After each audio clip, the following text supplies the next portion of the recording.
Pinasaringan ng isang dating propesor ng University of the Philippines, si Senate President Cheese Escudero, kaugnay sa patuloy na issue ng impeachment laban kay Vice President Sara Duterte.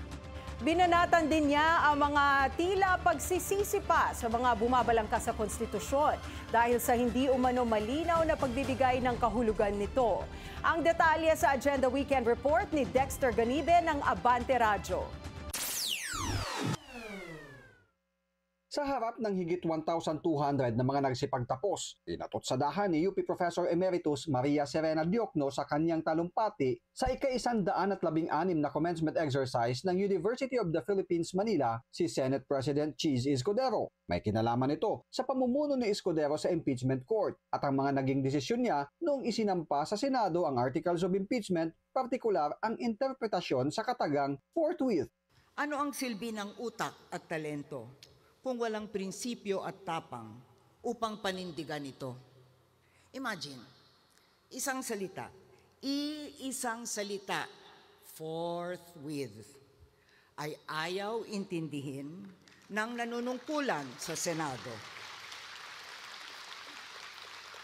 UP graduate, At binigyan pa ito ng bagong kahulugan.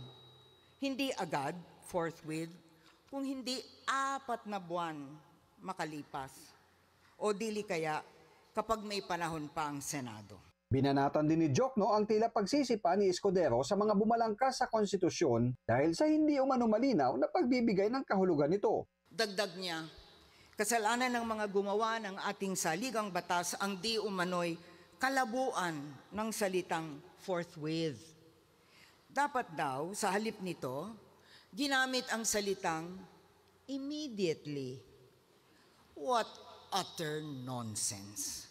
Kaya mensahe niya sa mga nagsipagtapos na scholar ng bayan, dapat isabuhay ang standard ng UP na gabay o tanglaw, hindi lang sa sariling buhay, kundi sa lahat ng aspekto. Ito ang karangalan, kahusayan at paglilingkod o honor, excellence, and service na kailangang magkaakibat palagi ang tatlo.